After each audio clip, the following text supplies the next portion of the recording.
예, 서울 공연은 헬조선 흑수저에게 더 드림이란 이름으로 시작을 하는데요. 정성껏 준비를 했습니다. 더불어민주당의 경제 전문가이신 김종인 대표님을 비롯해서 많은 경제 전문가들이 청년들이 바라는 실질적인 진짜 대안이 무엇인지를, 진짜 민생 정당이 누구인지를 밝히는 그런 소중한 자리가 될 것입니다. 더불어민주당의 전략기획 본부장을 맡고 있는 이철입니다.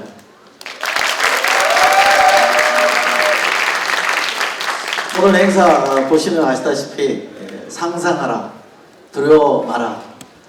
지금 헬조선이니 흑수저니 해서 우리 젊은 청년들이 많은 고민하고 있고요, 고통을 겪고 있습니다. 이 청년들에게 꿈을 드리기 위해서 만든 행사입니다. 제목도 더 드림입니다. 그 꿈이기도 하고요, 그 꿈을 살리기 위해서 더불어민주당이 조금이라도 더 드리겠다라는 취지에 만든 행사입니다.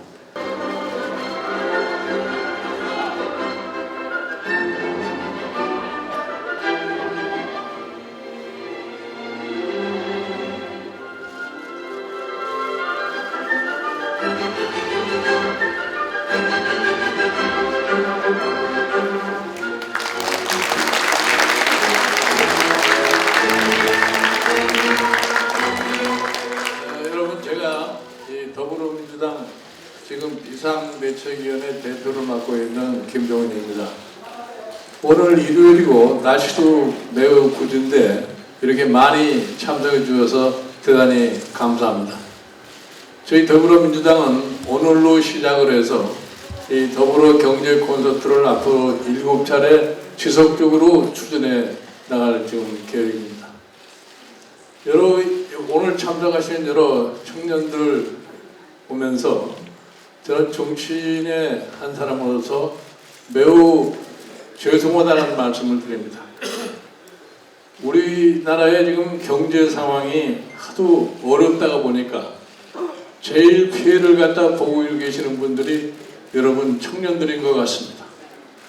그럼 왜 우리나라 경제가 이런 형태로 될 수밖에 없었느냐 하는 것을 간략하게 제가 말씀을 드립니다. 우리는 1962년에 경제개발 5개년 계획이라고 하는 것을 시작을 해서 지금까지 참 세계적으로 경제에 큰 성공을 했다는 자랑을 했던 나라입니다.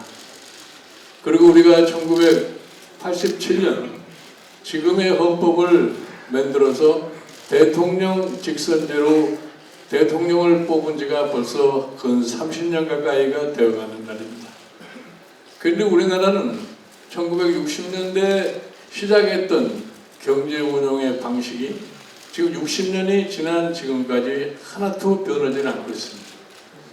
저는 솔직하게 말씀을 드려서 1987년 지금의 헌법을 개정할 당시에 저도 이 개정 작업을 같이 했습니다만 이제 대통령 직선제를 하고 정치가 민주화가 되면은 우리 사회가 크게 변화가 있을 것이라고 기대를 했습니다. 그런데 지금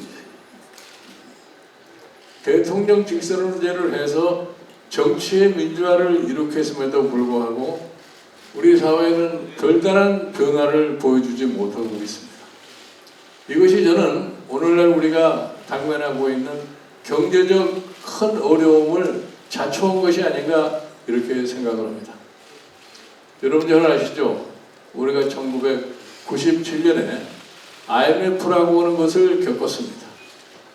그러면 IMF라고 하는 것을 왜 겪을 수밖에 없었느냐? 그 원인과 책임을 갖다가 우리는 묻지를 않으려고 늘 노력을 하는 것 같습니다. 그러나 우리가 과거의 잘못을 제대로 인식을 하고 현재 상황을 점검하고 미래를 내다보지 않을 것 같으면 문제 해결을 하나도 할 수가 없습니다. 우리가 1987년까지 약 25년 동안 압축 성장이라고 성장을 했습니다. 이 압축 성장을 하는 과정 속에서 우리의 자원이 부족하기 때문에 그 자원 배분을 일부 특정 세력에게 하다가 보니까 이 압축 성장 과정에서 우리나라의 오늘날 얘기하는 거대 기업 집단 재벌이라는 것이 탄생을 했습니다.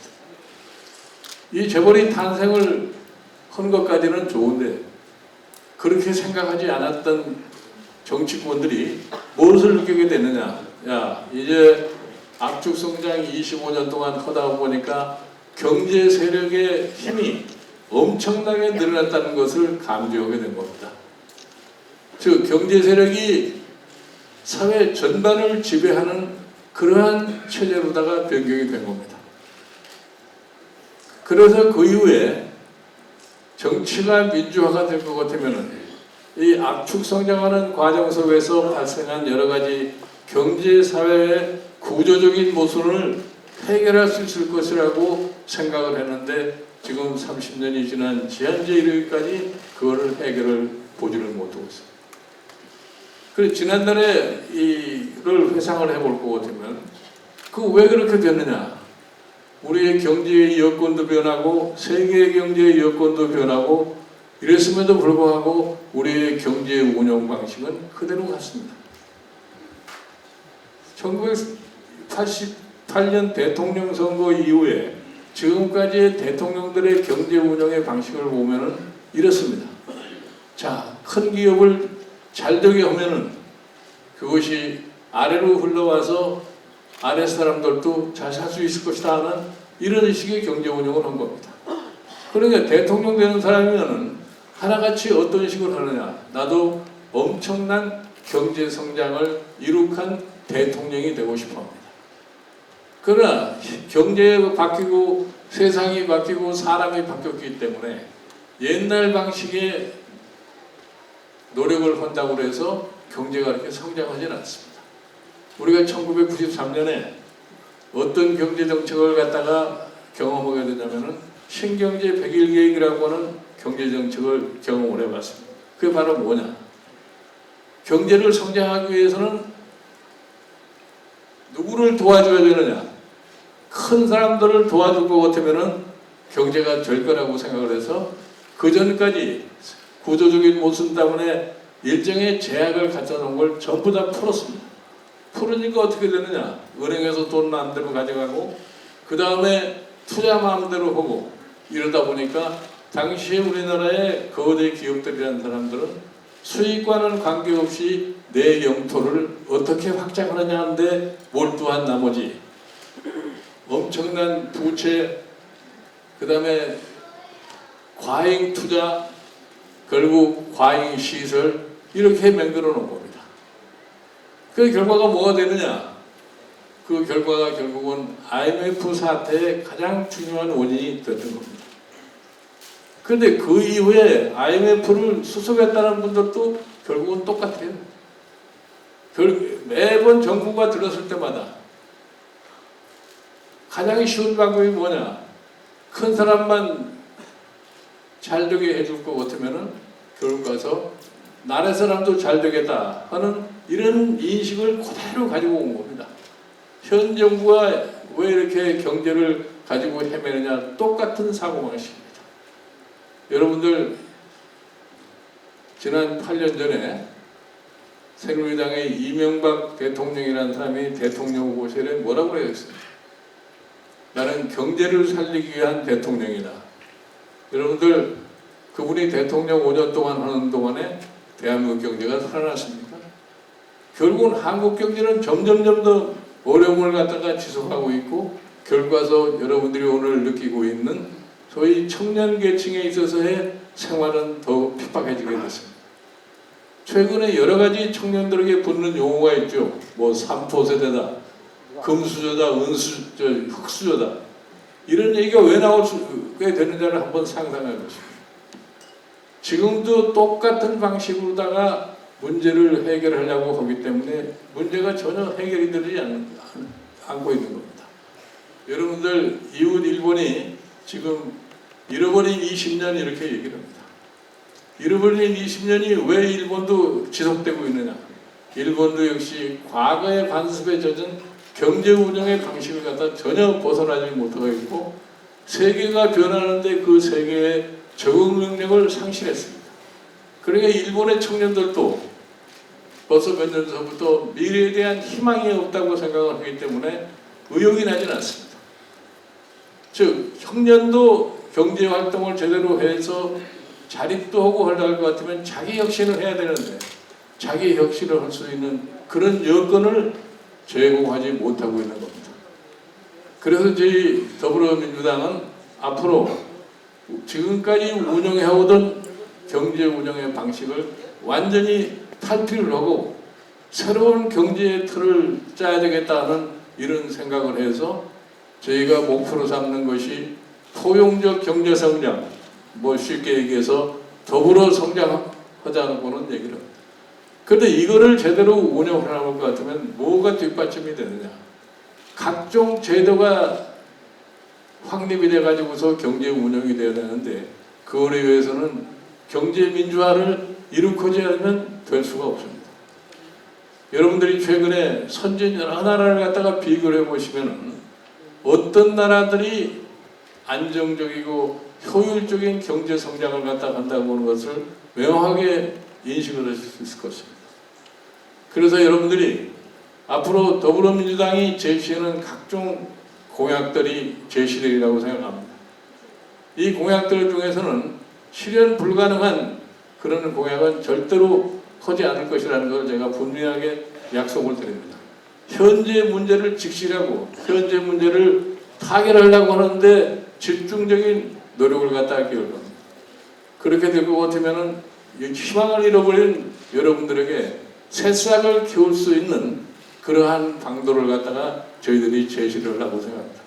아무쪼록 여러분들이 우리 더불어민주당이 제시하는 미래에 대한 경제의 청사진을 잘 보시고 저희 더불어민주당과 함께 적극적으로 참여해 주시면은 지금 뭐 여러분들이 고통 속에 느끼고 계시는 이런 청년들의 여러 가지 문제를 갖다가 해결을 할 수 있다고 하는 확신을 갖다가 저희 드립니다. 감사합니다.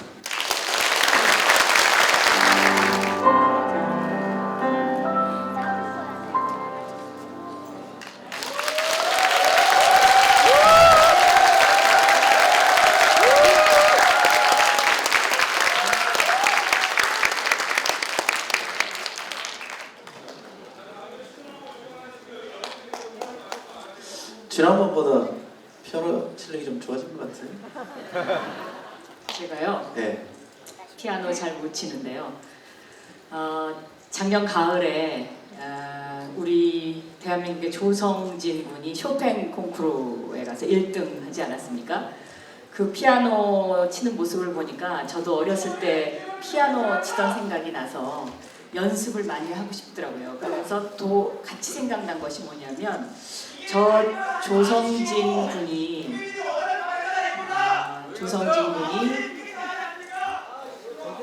쇼팽 콩쿠르에서 1등을 하기 위해서 매일매일 똑같은 피아노 곡을 얼마나 오랫동안 연습했을까 그런 생각을 했습니다. 그러면서 제가 거기서 느낀 것이 뭐냐면 역시 인생이라는 것이 매일매일 똑같은 것을 반복적으로 연습해서 그것을 완벽하게 만들어가는 과정이구나 이제 이런 생각을 하면서 저도 못 치는 피아노를 좀 잘 쳐보려고 노력하고 있는 중입니다. 예. 네.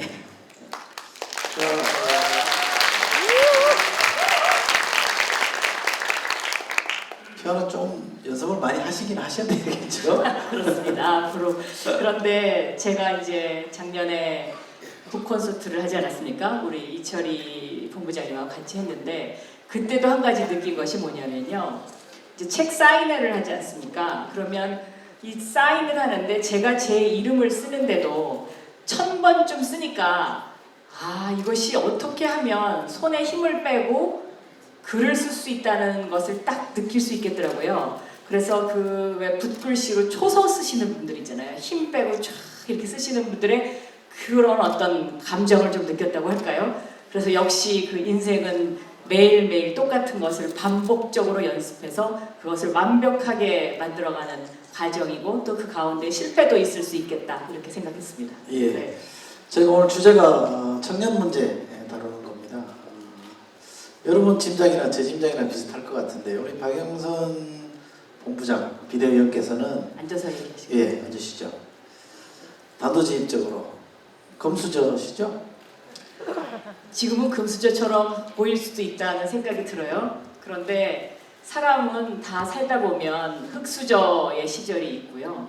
또 그 흙수저의 시절을 통해서 우리가 금수저가 될 수 있다는 그런 가능성을 보여주기 위해서 지금 이 경제 콘서트를 하는 건데, 흔히들 옛날에 우리가 이것을 개천에서 용나는 사회를 만들자 이렇게 얘기를 했었죠. 그런데 요즘은 개천에서 용나는 사회가 너무 힘들고 금수저는 계속 금수저, 흙수저는 계속 흙수저를 해야 되기 때문에 지금 이렇게 청년들이 너무너무 힘들어하는 것이 아닌가 그런 생각을 합니다. 헛수저셨다.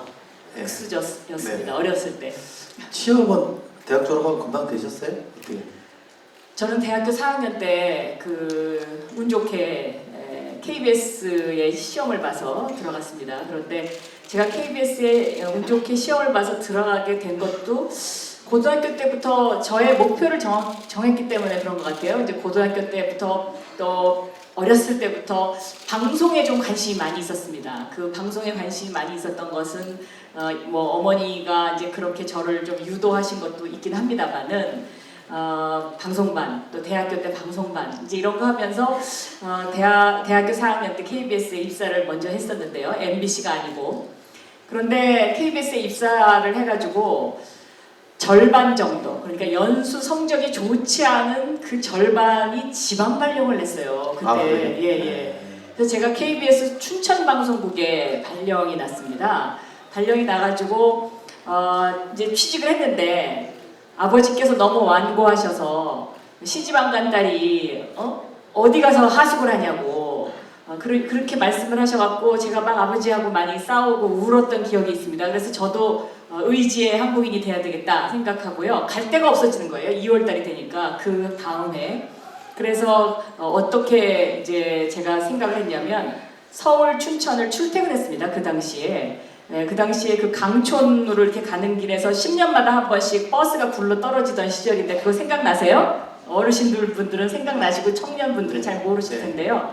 아침 새벽 4시에 일어나서 마장동 시외버스 터미널에 도착해가지고 시외버스를 타고 2시간 달려서 가면은요 8시에 춘천에 도착하고요. 그 다음에 6시에 퇴근해가지고 다시 그 시외버스를 타고 마장동에 와서 집으로 돌아오면 밤 10시가 되던 그런 생활을 약 1년간 하다가요.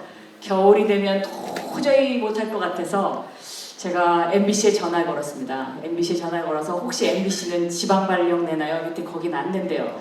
그래서 거기 전화해가지고 시험 봐서 MBC에 들어갔는데요.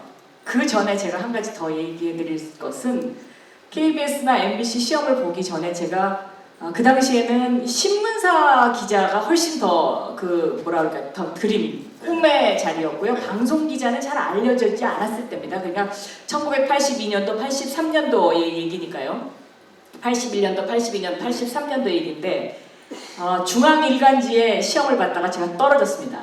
그래서 너무너무 또 그때 고배를 마시면서 슬퍼했는데 방송국에 10년 동안 기자 생활을 하다 보니까요. 그 10년 사이에 세상이 이제 그 영상 미디어 시대로 바뀌어가지고 저보다 훨씬 훌륭한 사람들이 신문사 기자로 가고 저희들은 어떻게 보면 그 당시에 이제 보면은 신문사가 1군 기자였고 방송 기자가 2군 기자였는데 이 2군 기자들이 10년 후에 다시 이제 그 뭐라 그럴까요? 그 전화위복이 된다 그럴까요? 뭐 이제 이런 상황이 생기는 거예요. 그래서 제가 말씀드리고 싶은 요지는 지금 취업을 원하는 청년들이라면 남들이 다 좋다는데 제일 정상에 있는 기업 이런 데보다는 조금 못하지만 성장 가능성이 높은 곳 이런 곳을 찾아가면 훨씬 더 기회도 많고 또 자기가 할 일도 많지 않느냐. 그리고 또 제가 대학교 졸업할 때 저희 이제 그 동기생들을 보면은요. 그렇게 중소기업을 찾아가는 청년들은 지금 다 사장되고 대표가 됐는데요. 그 당시 제일 좋다는 대기업에 취직한 우리 동창들은 그냥 월급쟁이로 쭉 해서 뭐 상무, 임원하고 지금 퇴직해가지고 대부분 다 집에서 이제 산악회 많이 다니고 이제 이런 그래서 제가 보기에는 성장주의 증권도 그러지 않습니까? 성장주에 투자하라 그런 것처럼 이 자기의 직업을 선택할 때도 지금은 조금 덜해 보여도 성장 가능성이 많은 곳 그런 것을 선택하는 것이 저는 좋지 않을까 그렇게 생각하고 있습니다. 옛날에는 신문 기자가 비유하자면 금 기자고 그렇습니다. 박수 기자가 은 기자 그쯤 되나요? 동 기자 되나요? 됐을 겁니다. 근데 시험은 뭐 붙었다면 치면 붙으시네. 아니요, 처음에 떨어졌습니다. 아 떨어졌어요. 네. 근데 KBS 되셨을 때 성적 순으로 지방 보내는 거예요? 아마 연수 성적이 나쁜 사람들을 지방에 보내죠. 제일 성적이 나는 사람은 저 멀리 뭐 부산이나 광주나 이렇게 보내요? 그건 잘 모르겠어요. 그래 따지면 춘천이면 그런 대로 성적 괜찮으시는 거예요? 아닙니다. 그 당시에 뭐 절반 이상이 다 서울 근무를 하고요. 네. 이제 또 지방 막 이렇게 가고 그랬거든요. 예. 그나저나 정치권에 이제 몸담고 이제 3선 하셨는데 12년째 하셨잖아요. 성장주보다는 우수주보다 지금 자랑하는 주식보다는 앞으로 가능성 있는 주식에 투자라는 말씀하셨는데 지금도 그렇다고 보는데 정치는 어떻습니까? 정치는요. 제가 2004년도, 그러니까 제가 82년도 MBC에 입사했을 때 직원 1000명 가운데 여직원이 한 20명 정도밖에 안 됐거든요. 그러니까 여성이 굉장히 귀했죠. 특히 여기자 굉장히 없었습니다. 그런데 정치권에 와 보니까요. 정치권에 와 보니까 국회의원 300명 가운데 2004년도에는요 15%도 안 됐던 것 같고요. 지금 12년이 지난 2016년도에도 여성 국회의원의 수가 지금 15% 넘었습니다. 20%가 안 됩니다. 그러니까 여성의 경우에는 한번 생각해 보십시오. 지금 우리 사회 대부분의 소위 말하는 판검사 거기도 여성 판사, 여성 검사들이 지금 거의 다 차서 40%를 넘지 않았습니까? 또 대학교의 교수님들도 여성 교수님들이 많고요. 다른 대부분의 그 직종들이 그 여성의 비율이 점점 늘어갑니다. 특히 과거에는 은행에 여성 지점장도 없었는데 요즘은 여성 지점장도 탄생하고 그런데 이런 어떤 그런 것을 좀 비교해 봤을 때 이 정치권에는 여성의 비율이 20%가 안 되기 때문에요. 이 20%가 앞으로 50%가 될 확률이 굉장히 많습니다. 그래서 여성에게는 지금 대학교를 졸업한 여성에게 제가 뭔가를 할 거냐 저한테 상담 오신다면 자기 적성이 맞는다면 이 정치권에서 자기의 능력을 발휘할 룸이 아직도 30%나 남아있는 블루오션이다. 저는 이렇게 생각하고요.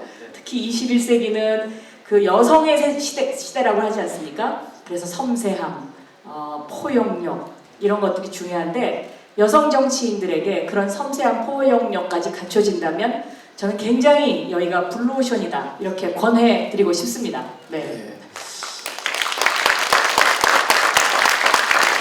여성 청년들에게 정치는 블루오션이다 이런 말씀 주셨는데요. 더불어민주당이 블루고요, 새누리당은 레드입니다. 참고하시기 바랍니다. 저희는 여기서 물러가겠습니다. 그런데 제가 물러나면서요 한 가지 꼭 말씀드릴 게 그 더불어민주당이 이제 청년 정책을 여러 가지를 많이 합니다. 그런데 제가 제일 관심 있는 분야가 대학 학자금 분야거든요. 학자금 분야인데 자료를 찾아보니까 무려 이 대학교 학자금과 관련해서 123만 명의 청년들이 지금 빚쟁이로 채무자로 돼 있다는 현실입니다. 이 등록금이 너무 비싸지 않습니까? 이 등록금 문제는 청년의 문제뿐만 아니라 우리 부모님들의 문제입니다. 공통의 관심사입니다. 그래서 제가 박원순 시장과 그 후보 경선을 할 때 제가 내건 그 공약이 반값 등록금 공약이었습니다. 근데 이 반값 등록금을 박원순 시장께서 제 공약을 받아주셔서 일단 시장이 할 수 있는 것, 그러니까 서울시립대학교의 등록금을 반값으로 했더니 이 서울시립대학교가 지금 엄청나게 약진하는 학교가 됐거든요. 그것처럼 저는 이 청년과 부모님들이 함께 고민하고 있는 이 대학 등록금 문제, 저의 소신은 국공립대학교를 반값 등록금으로 하든지 아니면 무료로 하든지 해야 되지 않겠나 이렇게 생각합니다. 감사합니다. 네, 아주 중요한 부분을 제가 부탁드립니다.